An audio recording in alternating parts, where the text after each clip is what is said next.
Dan saudara, kini kita bahas kasus meninggalnya bocah di Sukabumi, Jawa Barat yang diduga mengalami penganiayaan. Kita bergabung dengan ibu kandung korban Lisnawati beserta kuasa hukumnya Krisna Murti serta Komisioner KPAI Diah Puspitareni. Selamat petang Ibu Lisnawati, Ibu Diah dan Pak Krisna, terima kasih sudah bergabung bersama kami di Kompas Petang. Sore. Selamat Sama-sama Mbak. Ya, selamat sore. Bu Lisnawati, sebelumnya kami ingin mengucapkan turut berbelasungkawa dan juga turut berduka serta prihatin atas apa yang terjadi terhadap anak Ibu. Bu Lisna, ini kan Ibu bersama kuasa hukum melaporkan peristiwa ini ke Komisi Perlindungan Anak Indonesia. Apa dasar yang Ibu inginkan sehingga memberikan ataupun melakukan pelaporan ini? Saya pengen keadilan buat anak saya gitu. Ya, Ibu ingin keadilan. Lalu terakhir ketemu dengan anak Ibu tahun berapa Ibu? 4 tahun yang lalu. 4 tahun yang lalu. Mungkin Ibu boleh diceritakan apa yang menjadi penyebab mengapa Ibu bisa begitu lama tidak bisa bertemu dengan anak Ibu? Lost komunikasi sama anak saya gitu. Sulit berkomunikasi. Apakah ada larangan dari ayah korban atau seperti apa? Ya, ada larangan dari ayah korban juga. Bu Lisnawati, kalau Ibu sendiri sempat menemukan ada kejanggalan tidak bahwa ada dugaan kekerasan terhadap anak Ibu di Sukabumi? Kalau saya pribadi, ya ada kejanggalan yang mengganjal dari hati saya. Apa saja kejanggalan yang Ibu rasakan dan yang Ibu temukan? Ya, melihat dari video banyak yang beredar itu. Ibu tapi pernah menemukan ataupun melihat langsung tidak bahwa korban sempat dianiaya atau ada luka mungkin di tubuh korban, anak Ibu? Enggak sempat. Tapi berhubungan telepon dengan anak Ibu atau dengan mantan suami Ibu? Apa? Tapi tetap berhubungan komunikasi dengan anak Ibu sebelumnya? Enggak pernah. Kalau hubungan kontak sama mantan suami mah saya sering nanyain kabar, tapi susah gitu cara sama anak. Saat Ibu menanyakan paling kabar dari saudara-saudaranya, paling dari saudara-saudaranya kayak bibi-bibinya, paman-pamannya gitu. Saat Ibu menanyakan kondisi anak Ibu almarhum, apa yang diceritakan ataupun disampaikan oleh ayah korban? Tidak cerita apa-apa. Tidak cerita apa-apa. Baik, saya akan ke Pak Krisna. Pak Krisna, selaku kuasa hukumnya, dasar apa yang membuat kuasa hukum dan juga ibu kandung korban untuk melakukan pelaporan di KPAI dan apa respon dari KPAI? Kami melaporkan minta pendampingan dari KPAI sendiri karena kita minta atensinya karena besok pagi kita secara resmi akan melaporkan ke Polres Sukabumi sebagai korban. Karena kita akan mencari keadilan bukan hanya Ibu Lisnawati tapi juga untuk almarhum sendiri. Perlu saya jelaskan sedikit bahwa Ibu Lisnawati itu dengan bapaknya Nijam itu sudah bercerai dari semenjak dalam kandungan ya. 1 tahun ya. Udah lahir. Ya udah lahir, kan terus mereka bercerai. Setelah bercerai, sempat diambil beberapa bulan oleh bapaknya Nizam, kemudian dianiayai oleh ibu tirinya yang lain, kan yang istri keberapanya, kan terus mendengar itu diambil oleh Ibu Lisna, diurus sampai 7 tahun. Kemudian karena anaknya si Raja ini, si Nijam ini ingin menjadi cita-cita yang menjadi kiai, sehingga dimasukkan ke pesantren. Setelah dimasukkan ke pesantren, dari situ lost komunikasi. Tidak pernah lagi yang namanya Ibu Lisna bertemu dengan Nizam. Terakhir Kalau hak asuh ada di mana, Pak Krisna Murti? Kalau hak asuh terhadap Kenapa? anak, hak asuh terhadap anak jatuh ada di mana? Nah, ini gini, perkawinan antara Ibu Nizam ya kan dengan ayahnya Nizam itu perkawinan siri. Jadi perceraian itu tidak melalui proses pengadilan karena perkawinan mereka itu tidak tercatat, mereka berkawin siri. Tapi secara legalitas, ya kan, akte dan sebagainya itu atas nama Bu Lisna. Oke, baik. Saya akan mencoba ke Budia. Budia, melihat apa yang terjadi saat ini, korban meninggal dunia dan memang dugaannya mendapatkan penganiayaan dari Ibu Tiri dan sudah melaporkan ke KPAI. Apa respon dari KPAI terkait hal ini?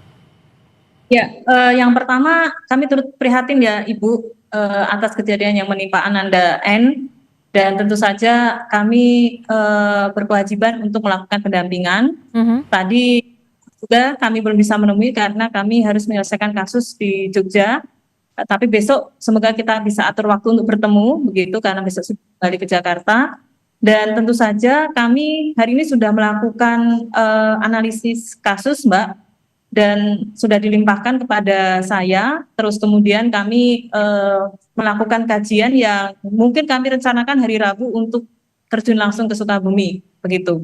Nah, yang terpenting adalah yang pertama kami sangat prihatin ya, kejadian seperti ini termasuk dalam KDRT, Mbak.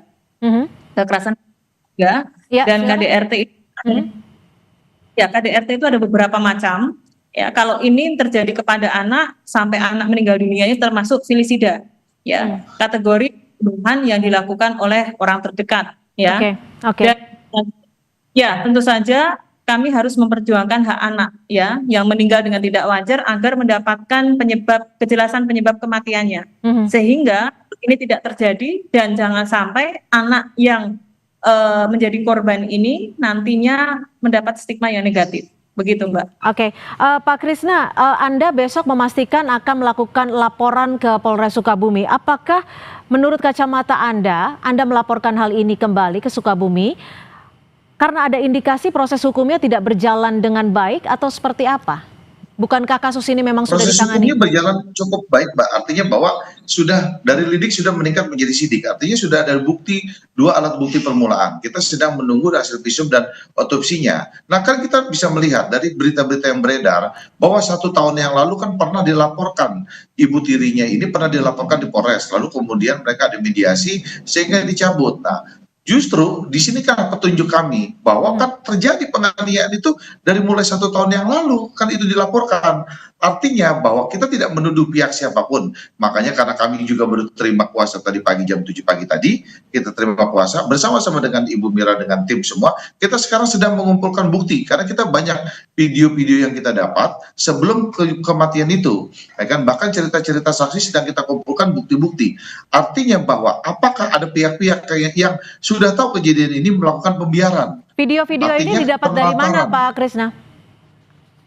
Kita dapat beberapa video dari berbagai sumber yang kita dapatkan kejadian sebelum Nizam tuh kemarin dibawa ke rumah sakit. Jadi kita dapat tuh video-video gitu loh.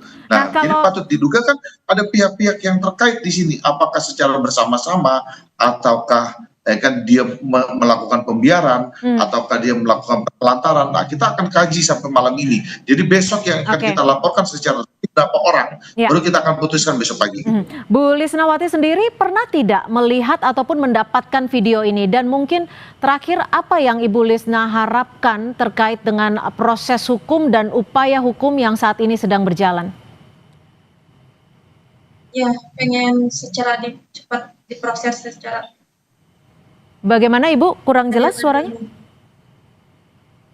Pengen secepatnya diproses biar terungkap cepat.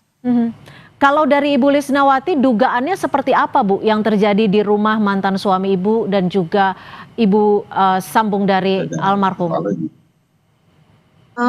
Sempat pas di pemakaman lihat ada darah di pas jenazah almarhum juga. Tapi Ibu pernah melihat ataupun menumpukan bekas luka almarhum? menemukan bekas luka almarhum atau tidak? Enggak lihat. Enggak, karena kan setelah 4 tahun ketemu tuh dia Ya, jadi jenazah. karena cukup lama waktu tidak bertemu dengan almarhum ya. Baik, saya ke KPAI Bu Dia, kalau apa yang terjadi saat ini, respon cepat apa, langkah konkret apa yang setidaknya bisa dilakukan KPAI untuk mengawal kasus meninggalnya dugaan penganiayaan oleh Ibu Tiri? Sebenarnya sejak kami mendapatkan informasi 2 hari yang lalu, Mbak, kami langsung berkoordinasi dengan Polres, kemudian juga kami berkoordinasi dengan UPTD PPA setempat ya. Dalam artian anak ini kan anak yang mendapatkan perlindungan khusus, ya. Kemudian kami harus memastikan sesuai dengan amanat Undang-Undang Perlindungan Anak Pasal 59A bahwa prosesnya itu harus cepat. Harus cepat di sini adalah proses dari mulai pelaporan, terus penyelidikan dan lain sebagainya. Dan kami juga koordinasi terkait dengan tuntutan. Bahkan sudah sampai kami mintakan bahwa tuntutannya itu tidak hanya pelanggaran Undang-Undang Perlindungan Anak, tetapi tentunya bisa juga dilapiskan dengan Undang-Undang PKDRT, penghapusan kekerasan dalam rumah tangga. Dan alat bukti video itu sebenarnya sudah bisa dijadikan bukti ya Pak ya, Bapak Kuasa. Video itu sebenarnya sudah bisa dijadikan alat bukti. Mau bukti apa lagi, ya kan? Oke, visum itu juga bisa. Memang kalau membutuhkan otopsi, hasil otopsi itu paling tidak kan 2 minggu, Mbak. Tetapi visum aja. Jadi kalau menurut kami, hemat kami ya prosesnya harus cepat, begitu. Jadi tidak perlu bertele-tele, ya. Baik, terima kasih Ibu Dia Puspitarini, Komisioner KPAI. Ada sedikit tambahan, Mbak. Kan mungkin ada sedikit tambahan, Mbak. Bahwa kami juga akan melaporkan ke LPSK karena beberapa nomor yang tidak jelas, ya kan, Ibu Lisna ini diteror, berbagai macam teroran lah dengan WA, SMS dan sebagainya lah, macam-macam lah. Jadi kami juga akan melaporkan ke LPSK untuk minta perlindungan Bu Lisna. Terornya apa? Singkat saja. Ya terornya apa? Banyak yang itu mau ke rumah gitu. Baik, tentunya laporan ini nanti masih akan kami nantikan dan penanganannya juga masih akan kami nantikan. Terima kasih Ibu Dia dari KPAI, terima kasih juga Ibu Lisnawati dan terima kasih Pak Krisnamurti. Baik, terima kasih Bu Dia, terima kasih juga. Terima kasih, selamat sore.